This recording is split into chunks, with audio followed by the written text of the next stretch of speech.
Okay, today we're speaking to Joshua Oguntuase. Now, Joshua is an award-winning school teacher by day and a Dubai-based fitness trainer by night. Hey, when does he rest? Tell me about it. Now, Joshua's created a brand called FitnessvWork, and it's a fitness brand which it helps the everyday person strike a balance between maintaining a successful career and a successful health fitness routine. Now, with FitnessvWork, he's created an online fat loss program which has reached and changed the lives of thousands globally.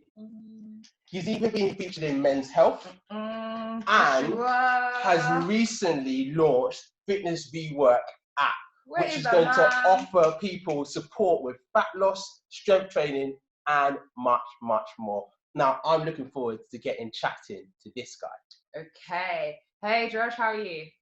How you doing, guys, man? Thank you for the introduction, man. It's you. It's just you. We're just describing you. I'm overwhelmed. I want to meet this guy.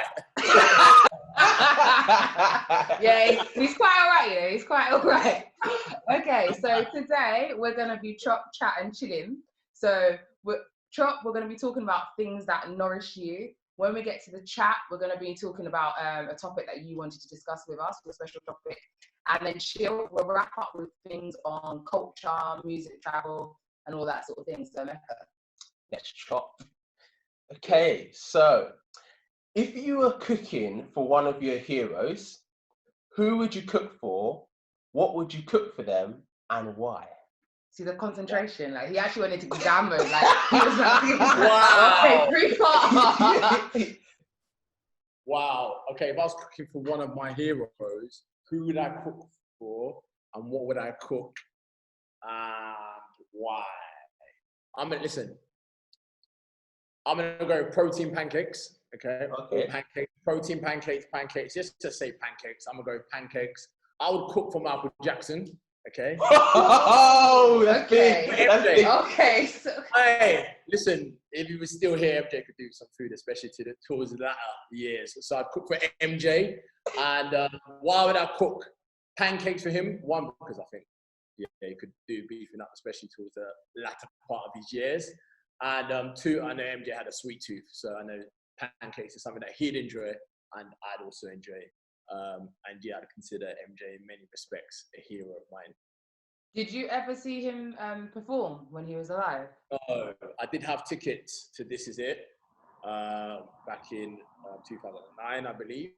However, obviously because of events, the events that around that, unfortunately didn't get to see him. But I did keep my ticket, so I still got my ticket as like a souvenir. That's sick. But yeah, I didn't get to see MJ, unfortunately. But yeah, no, MJ would be definitely one of my heroes. Pancakes, because it's an easy one, and actually, I think pancakes is one of them ones, especially as far as I'm concerned. You can't really go wrong with pancakes. So I'd go to pancakes as well. So, mate, listen, if you burn pancakes, there's a problem. So, listen, it's an easy one. Most people like pancakes, and yeah, that's what I'd go with. MJ pancakes. Let's go. All right. Cool. Nice. So our next question: if you were a dish, what would you be? He's gonna say pancakes again, isn't he? Because that's saying he's basic, though. Because you can't be a pancake. All right, okay, cool, fair play. I'm gonna say chin chin. The reason why I'm gonna say chin chin is hard on the exterior. Okay. Similar to me. Once you get to know me, pretty nice. You didn't sound sure. I'm a nice person. Do you know what I mean? I'm a nice person. And I think my energy is similar to what you find with chin chin in terms of the idea that chin chin can be kind of seen as quite moreish and one of those things you want more and more. My energy, I'd like to think that my energy is quite contagious. So similar to chin chin, a bit of it, you'd be like, yeah. Boom, I want a bit more. So chin chin would be the one. All right. Yeah, makes sense. I love a bit of chin chin, man. We all love a bit of chin chin. No, I can see that. I can really see that. So we wanted to get into the chat, and you wanted to speak about this idea that there's no such thing as a bad food, just a bad diet. Could you elaborate a bit more on that?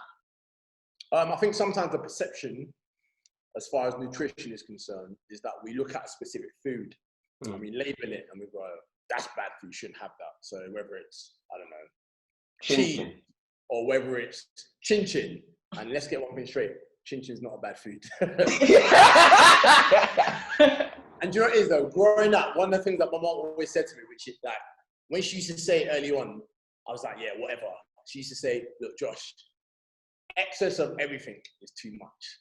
And I think actually, if you apply that concept and that idea to the food, it makes sense, because in reality, actually, any food, considering you don't overconsume it, isn't going to do too much damage to your health as an individual. I think it's the overeating of specific foods which can somewhat be detrimental to an individual.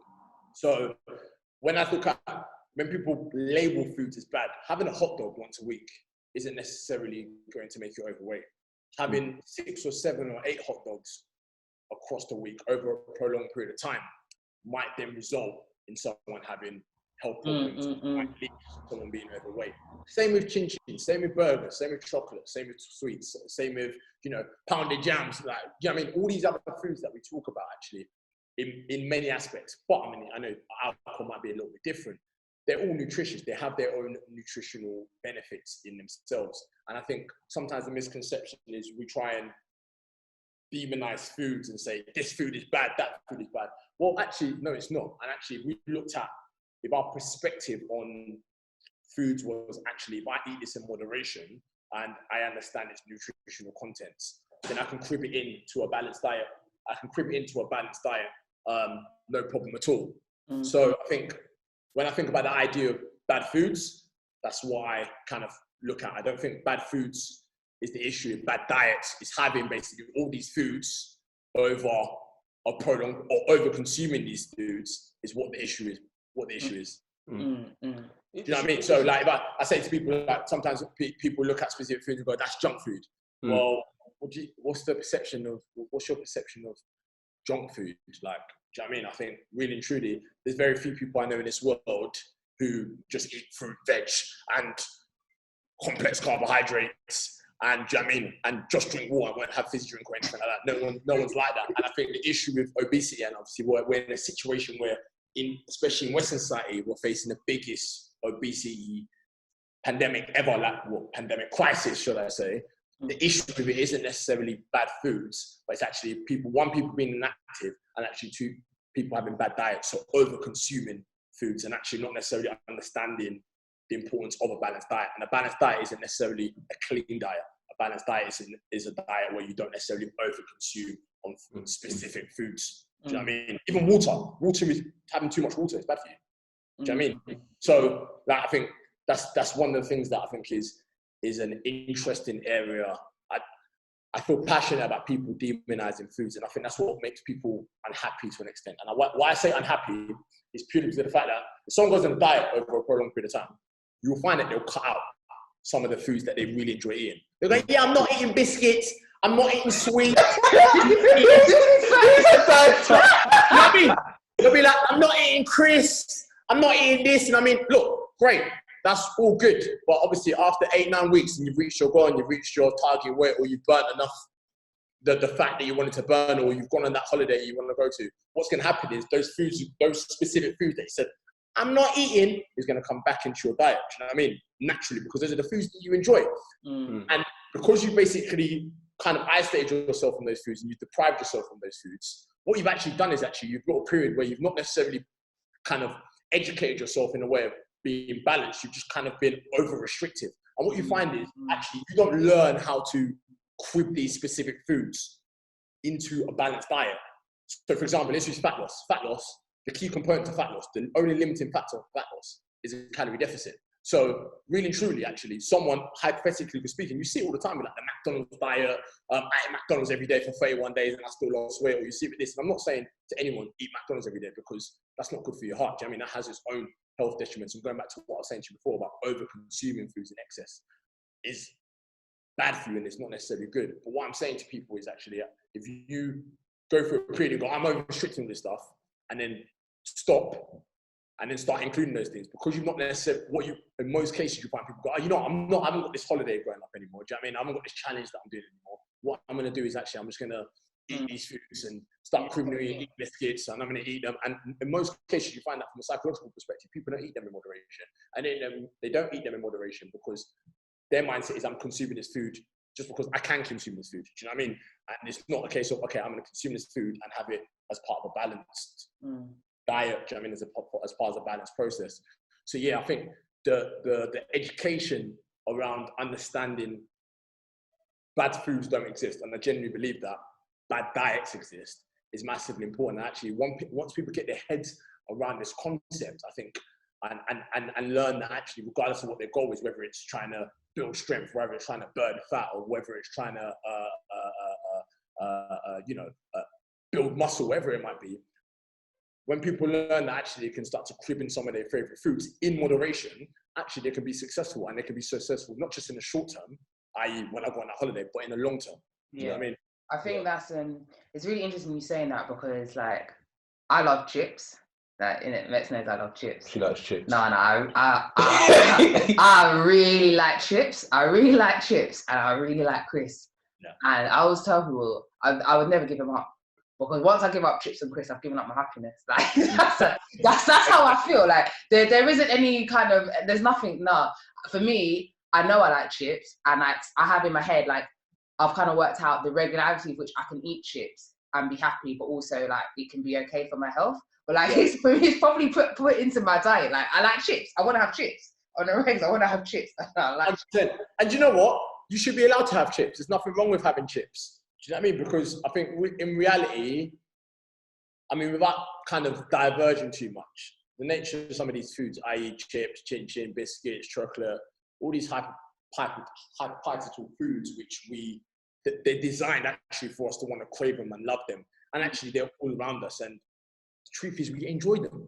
So actually, if we know we're surrounded by these foods, and actually in our lifetime, they're never going to be eliminated, regardless of what we think, actually put this and that and whatever it might be in. Let's learn to consume them in moderation, regardless of whatever our goal is. And I think that's the most important thing.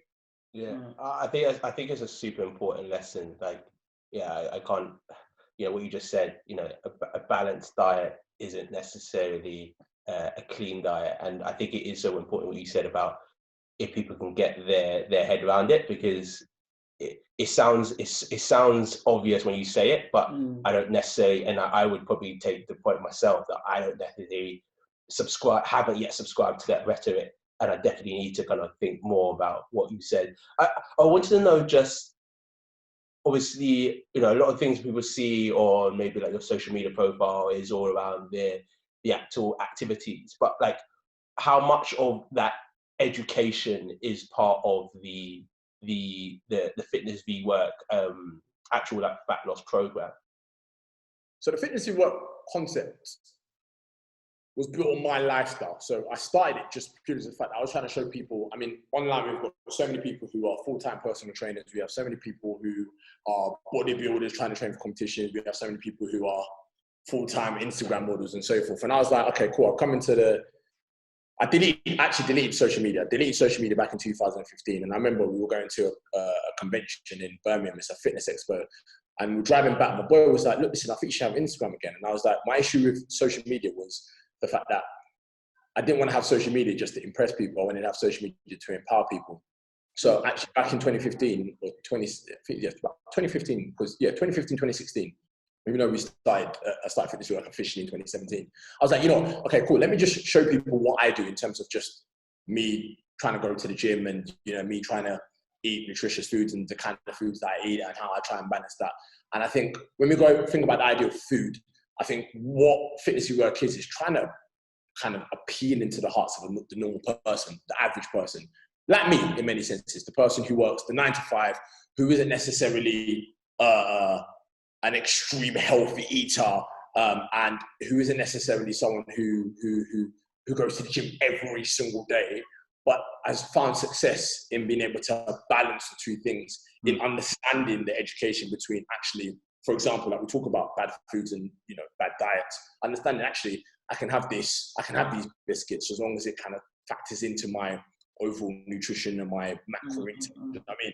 I don't necessarily have to train every single day, because actually when you think about training, that's not necessary, especially fat loss. The misconception of a lot of people is people think actually the more I go to the gym, the more fat I burn.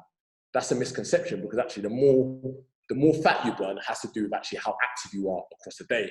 And I think it's trying to show people actually just, which is easier because I can appeal to the hearts of many people in a similar position to me, i.e. the 9 to 5, trying to get fit and trying to get a decent physique and trying to be healthy. I think it's showing them different ways that they can do that in a manageable way. And I think, again, one of the key things, especially with the app and the program and everything else, is where I found major success is being able to help people beyond my program. My program sort of sells and packages and markets itself as that kind of like, actually, this is 60 days, but all the education and learning that comes from it allows clients after they've done the program to still see results and still sustain that lifestyle. And it's not because I'm telling them to cut everything out. Do you know what I mean? It's not because I'm telling them to go to the gym 7 times a week. Those things aren't manageable. Do you know what I mean? It's just telling them little things that they can do and add to their current lifestyle. And again, I think a massive important part is understanding people's lifestyle and understanding people's habits and so forth. In doing that, it then allows me to educate them, and then they can take some of that, and then obviously they can apply it to their life during the course of the program and thereafter. Yeah, like that sustainable fitness, sustainable health. Exactly. You mentioned about your mum, a Nigerian mum, right?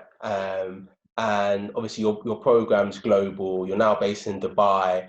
I just trying to understand. Have you seen those? So it's like habits or towards. Sorry? Like attitudes. Yeah, that habits, attitudes towards like food and fitness, or like not even just fitness, right? I think you touched on something really important, which I think is super good, like having an active lifestyle, just about the fitness. Do you see those sort of attitudes differing between your client base or between like the different countries that you've kind of like lived in or visit? Yeah.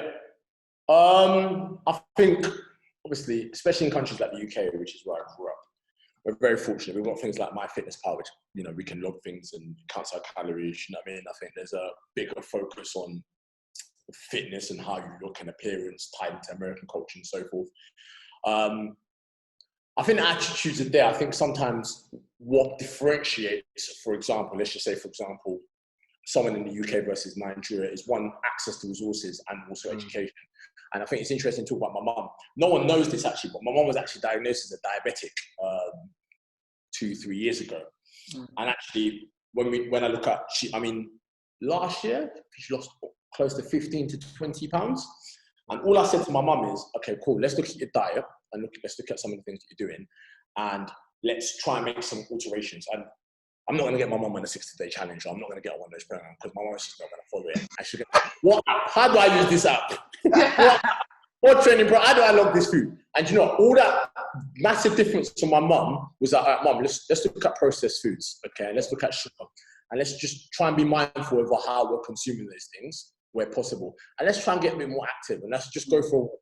And I didn't tell her how many steps. So, for example, a client in the UK, I'd say go for 12,000 steps or 10,000, which is the standard. I didn't say that to my mum because that goes over her head. Okay, she hasn't got Apple Watch like me.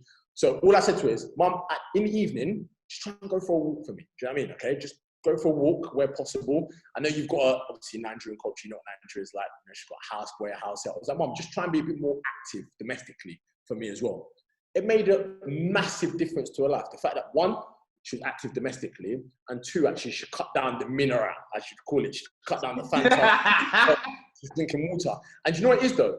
That's all she did. Like, I wouldn't say, like, my mum changed her diet massively. She's quite a busy person anyway, but just cutting down the drinks and the fizzy drinks and being a bit active domestically and making that conscious effort, not to go on a walk daily, but every other day, actually put her in a better position over the period of that specific year. So, I mean, the challenge is globally, especially when if you look at the 60-day challenge, which is an online program, I've been afforded the opportunity to work with people around the globe, especially specifically in Nigeria, for example. I think it's the education, understanding some of the little things that you can change in your lifestyle that can make a massive difference over time. And I would say to clients, it's like, listen, don't aim to go to the gym 5 or 6 times a week the first week you start the program, for example. Okay, just aim to make subtle differences, because it's that extra 1% that makes a difference over a period of time.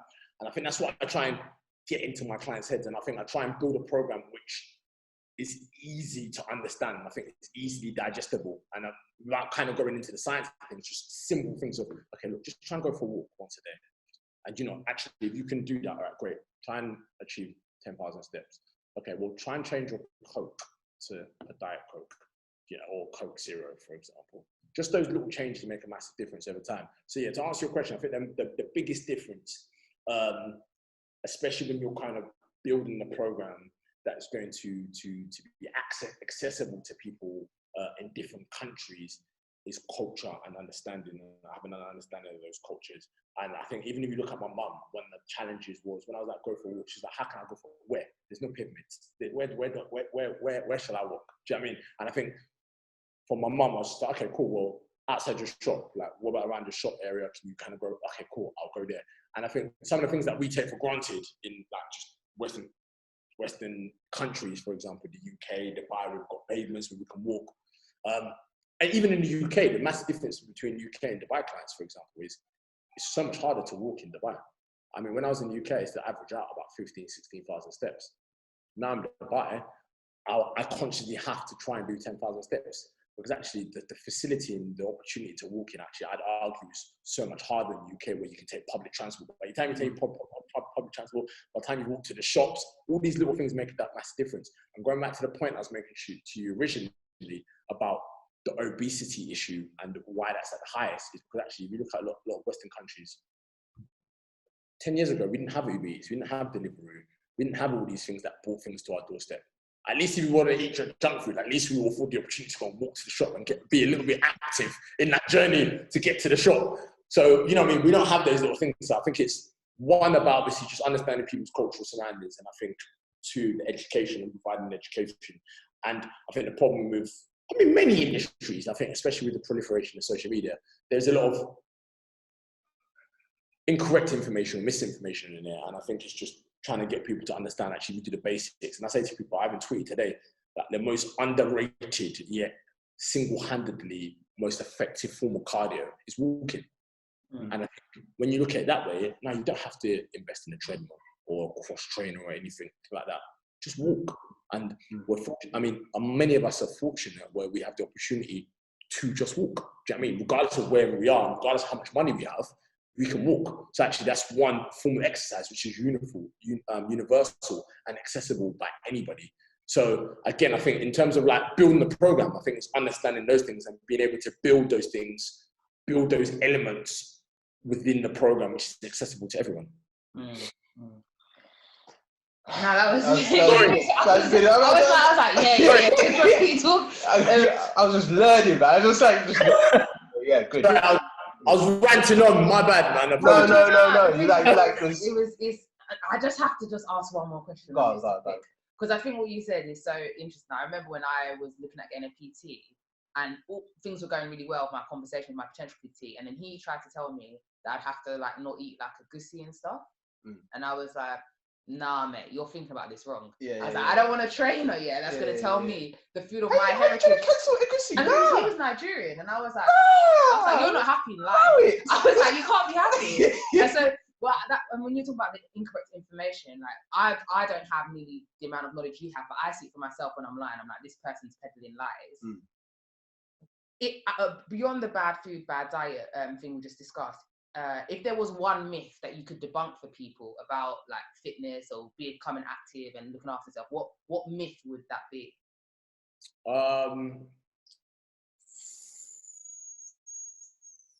There's many, and I'm trying to think what is the best one. What would I choose? I mean, it'll be hard to choose. But I think the best myth, and if I had to put this in one line, it would be the perfect diet doesn't exist. And I think if people understand the perfect diet that exists, then I think a lot of people would be happier from a mental health perspective. And from a physiological perspective, a lot of people will be able to get the results they want to get to. And the reason why I say that is, one, like going back to what I said, people who are trying to attain this perfect physique, okay, one, the perfect physique doesn't exist, okay, for anyone. And going back to the idea of the perfect diet, a lot of people think, okay, cool, for example, egusi, I need to stop eating egusi. That's not the issue. If I'm talking to a client, I'm going to say to them, egusi is never issue. Probably the solution. I don't know about you, but as far as I'm concerned, listen, I still want to be eating my egusi. I think the question needs to be asked to a client is going, okay, well, how much egusi are you eating? What's the portion size looking? How can we factor this in? Because I always look at every client, every single person, with one thing in mind. I'd love to be able to do this, for you to be able to do this by yourself one day, okay? And in order for someone to be able to do that by themselves, it goes back to what I've just said. They need to understand that the perfect diet does not exist, okay? A good diet is okay for most people. The perfect diet does not exist. And I think when people understand that perfect diet doesn't exist and understand that a good diet is okay, going back to what Mecca touched on earlier in this conversation, kind of sustainable fitness and for sustainable living. Once people get themselves in that mindset from a mental health perspective, I think they'll be happier, because it ties into body image and body self-confidence and all these things. And I think, again, going back to the idea of social media and proliferation of social media, it's interesting. I was reading an interesting article the other day, and the article was basically saying, actually, you don't choose your sport chooses you. And what that the idea was essentially was a lot of the amazing physiques that we see out there, or the people who look absolutely fabulous and have these fabulous diets, a lot of them genetically are very gifted. Do you know what I mean? And actually it puts them in a position of what actually they can start a social media page, because it's easier for them to have a six-pack all year round. Not everyone's blessed with an opportunity to be able a six-pack all year round. Do you know what I mean? Not everyone's No, but it's really true. It's true. Yeah. You know what I mean? And I think when you understand that, and I think the small percentage of those people are the people that we see with a million of followers, and they'll be like, eat this, eat that, eat this, and eat that, or don't have this. Yeah, it's easy for you to say, because actually behind the scenes, we know you're not necessarily eating all these perfect foods. We know you look the type, and a lot of people are looking at you and going, all right, cool, if I eat all these things that you're saying because it's deemed as healthy, and actually they're selling those things also because of their lack of understanding of actually how is it, for example, does fat loss work? How does building muscle kind of work? When we look at them and we look at all the things that they're selling, it's easy for us to fall in that trap, because we assume that actually this is all they eat and they look the way they do. A lot of the people, especially when you look at the top, and I would say that generally, hand-on-heart, believe this, you look at the people, especially within the fitness industry, for example, who have millions of followers or hundreds of thousands of followers, okay? Their physique, they're genetically predisposed to looking the way they do. Don't get me wrong, I'm not saying they don't work hard, it's the way they look, and I'm not saying that they have no understanding of fitness and nutrition. I think sometimes the misconception is, because their body looks perfect, we assume their diet's perfect, and then we assume that actually we need to try and, it's the idolize, which is the problem, isn't it? As opposed to source and inspiration. I always say source and inspiration, but never idolize. It's the idolizing those physiques. It's idolizing those diets of, oh my gosh, yeah, I've got to have this really healthy, with loads of salads and loads of broccoli. And you know what? That's what I say. It links to mental health, because you become unhappy. You alienate yourself. Like, that's why I've never been a massive advocate of the keto diet, because the keto diet is all about dropping carbs. And I'm like, all right, cool. If a Mecca, Chris, and the boys say to me, look, let's go out for dinner, I'm going to be very limited to what I can get on the menu. If I see a Mecca eating a potato, or, do you know what I mean, having some chips, I can't help myself to those chips. And I think you don't realize it, but it has such a mental strain on you, because you're then restricting yourself from the things that you love. So if the one thing that I could debunk to people and to get people to understand, which I think would help them in every aspect of their life as far as fitness is concerned, is there's no such thing as a perfect diet. A good diet is enough. And I think if people look at that as good, and even in African Nigerian culture, I had this conversation with my mom before. She's got, like, the problem, I'd argue to an extent, the problem with African culture, without going too off topic here, is mediocrity isn't celebrated. It's almost like, all right, cool, you need to be a doctor, you need to be this, you need to do all these things. But actually, if we found the level ground where people were happy just doing creative stuff or doing things that they enjoyed and they loved, and actually if they enjoyed and loved it, they would excel in it. For example, they'd earn loads of money in it, and actually that would equally be celebrated. Look at KSI. his mom hated the fact that he used to game all the time. But now he's a millionaire, who's complaining? And I think similar thing applies to fitness and nutrition. Too much do we celebrate the perfect diet, the perfect physique. Really and truly, whoever it is on Instagram, you're not going to look like them. I'm never going to look like Mecca. Mecca's never going to look like me. Do you know what I mean? We're all built differently. And I think the more we understand actually whatever we have in front of us, it doesn't necessarily need to be perfect, it needs to be good over time. It's going to allow us to grow and develop in that specific area. So that would be my biggest thing. I think what people understand is actually, when they start understanding, I don't need to be perfect with how I'm going about my nutrition and everything else. And it's okay to consume bad foods. And that doesn't necessarily equate to a bad diet unless you over consume those foods. I think where the battle as far as mental health and all these things is then won, as far as I'm concerned. Sorry to blabber on, but that's how I feel like it was kind of spiritual. The thing for me was, I heard a goosey you shouldn't be eating.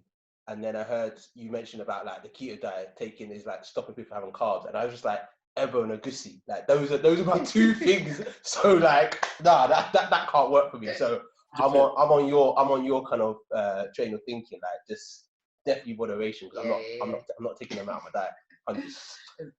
Cool. So it's time to chill a little bit, and we had a little bit of education there. So yeah, like I visited you in Dubai, and you don't take time out. like it's not a joke. It's not a joke. You know, school teacher by day, fitness trainer by night, and just like everything else in between. So like, you just want to know, you know, what things you do for chilling. So like, what film do you love that you think not enough people have watched? What film do I love? I think not people. I love his thoughtfulness of the answers. It's just like just trying to. I don't think he's actually got the answers and just takes his time. He's actually really.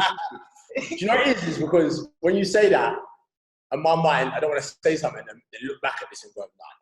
Yeah. You want to make sure it was the right thing. I don't want to be like, in hindsight, I would have changed it.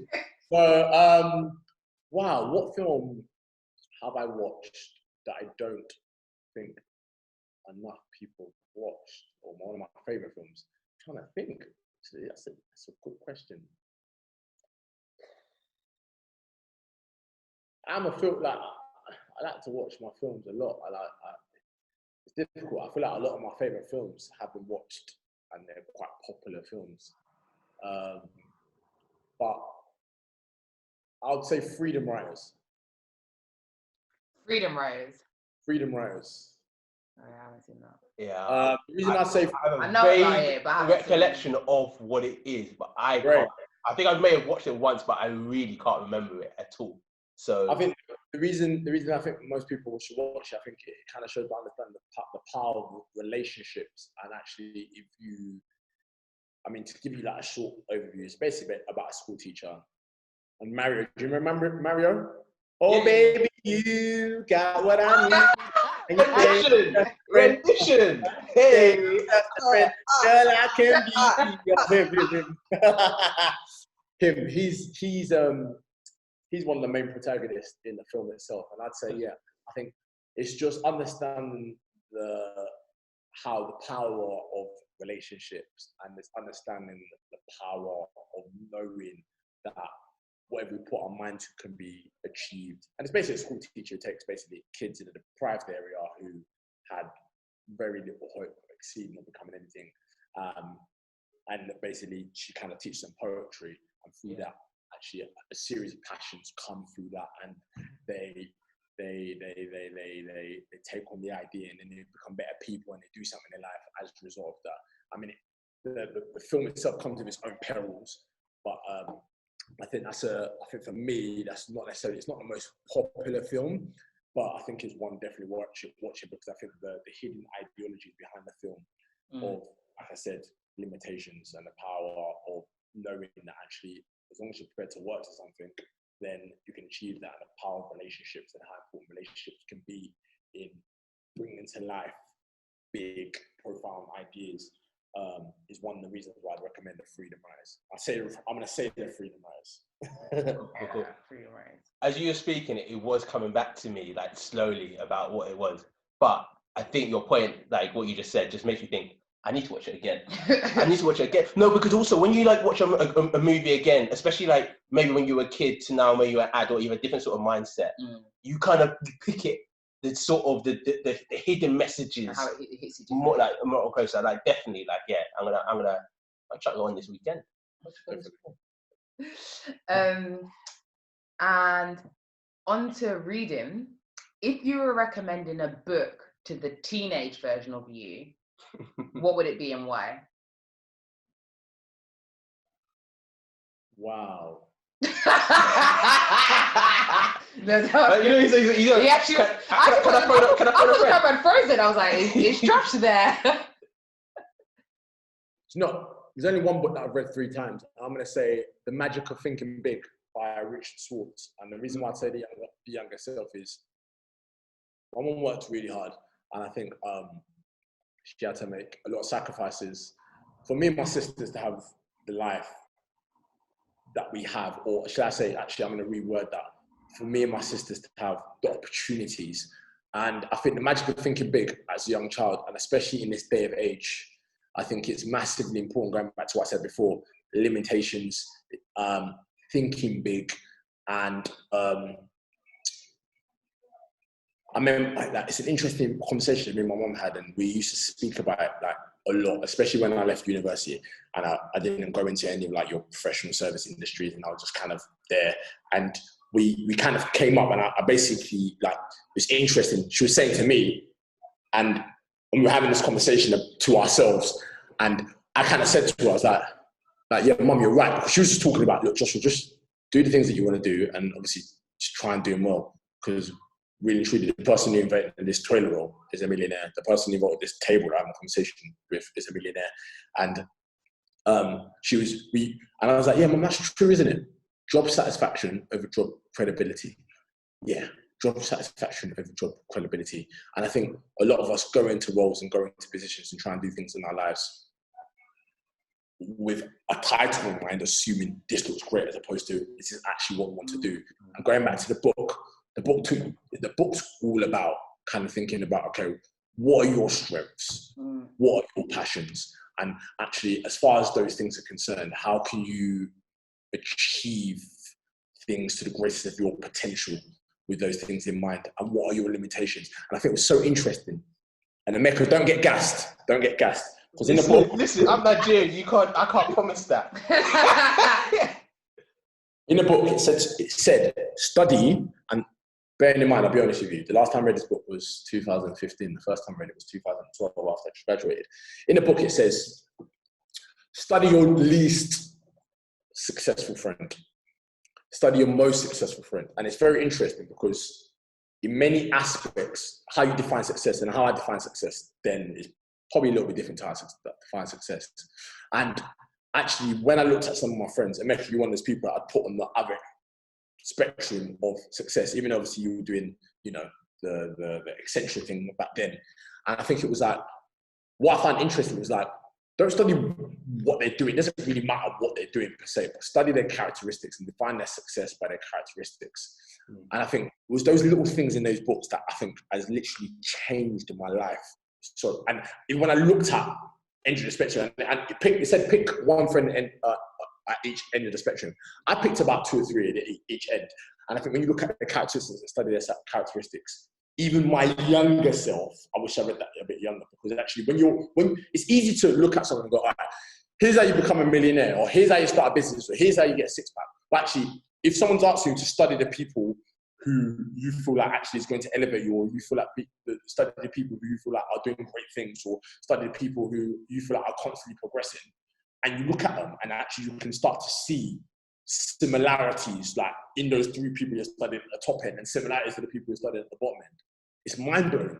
And I think actually my younger self would probably be looking at, I'd say that's one of the books I'd definitely recommend, The Magic of Thinking Big. I think it's an amazing book. There's a book that was given to me by Dave McQueen. Is it Dave McQueen? Dave McQueen suggested it when we were doing Springboard back at university. And I think it was a fantastic, absolutely fantastic read. And I think, yeah, in hindsight, that's one of the books I'd say, yeah, I'd definitely read or I'd recommend to my younger self. I wish I read it earlier, as far as just learning curves and that, just being able to identify your true potential, and obviously allowing your passion, like, to point you in the direction of your passion. There's a lot of people who earn a lot of money and hate the things that they do. And I think the older I get, the more I realize that happiness is so important, because you're happy about what you do, and you're passionate about what you do. Success is inevitable, because you're going to be keen, eager to do these things on a day-to-day basis. It's not a chore. Do you know what I mean? When I train my clients, when I'm doing a 6-day challenge, from when I started it in 2017, and I was doing Excel sheets for 4, 5, 6 hours and writing everyone's like calories out manually, to the fact that, you know, we've got an app now. Do you know what I mean?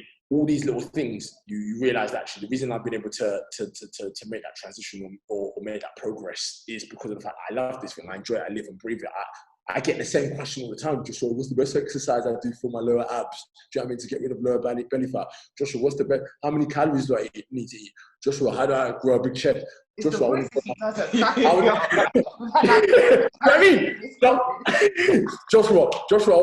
want a small waist, but I want big glutes. I want a big bump. All those, that, you know what I mean, the cliche questions, so to speak, are questions that I answer on a day-to-day basis. But I'm happy to answer, because it's a passion of mine. Do you know what I mean? Helping people, transform people's lives is what I do for a living. It's what I've been afforded the opportunity to do in a capacity as a teacher and also a personal trainer. Do you know what I mean? So yeah, definitely. I mean, I'd say that book, Michael Short's The Magic of Thinking Big, big boy book. Definitely recommend it. So we're almost at the end. It's been great, but we've just got one more question. You demonstrated a little bit of the talents earlier. It's me. Okay, yeah. So we know, as we already saw, you love your R&B. Okay, so if you could be in a boy band or a solo artist. He's already thinking. He's already thinking already. I'm thinking already. You know where I'm going. Which one would it be and why? Oh man, solo artist. Who would I choose? Boy band or solo artist? Boy band or solo artist? Yeah. Usher. I'll be Usher, man. I said Usher before, innit? Do you know why? Usher can dance. Usher can sing. He's cool. Definitely have to be Usher. Do you know when Usher came to Dubai I don't know when he came like end of the last year. Yeah, I was like, this guy's lit. Just walked in, like, everyone knows he's what, like, it wasn't like complicated lyrics. Do you know what I mean? You remind me of a girl. Da, da. And I was just screaming at the top of my voice. Da, da. Do you know what I mean? So yeah, I'd say it's Usher, man. Usher's smooth, great dancer, and yeah, man, center stage, the energy, everything else. A number of attributes and personality traits which complement mine and who I am today. So yeah, no, Usher any day of the week. Do you know what? Usher's been doing it for like 20 years. Yeah, he's been Usher came in when I went. Usher, it's a month before you came to it's a month after you came to Dubai, actually, Mecca. And yeah, he just came in, and you know what? It wasn't until so he came in November, but it wasn't until February I realized that he came and he didn't actually sing. All he did was walk in, the music played, and he just and me, sucker, like, you remind me, your hands up, bend your knees, then around yourself, get down. Oh, come on, it's not hard to learn. Just banger after banger after banger. So yeah, no, I'd say Usher. Okay. Amazing. If he's looking at me like, this guy's mad. Sorry, man. I'm thinking, where's the album dropping? FitnessvWork EP. Do you know what I mean? Like, train and sing. Hey, that's a good idea. That's a good idea. We're in the studio, isn't it? I mean, one of the things that we've got in the FitnessvWork app is that Spotify FitnessvWork playlist that people can listen to whilst they're doing their workout. And don't watch that. You've got a lot of Usher in there. Okay. Nice. To keep you going. It's been a pleasure. Yeah, it's been good. So good. Thank you for your energy like Usher, it has been smooth. We've taken a huge lot from it. I've got a new book to read. Yeah. You buy it in it, so I'll borrow it. No, because I thought. See younger siblings. That's exactly.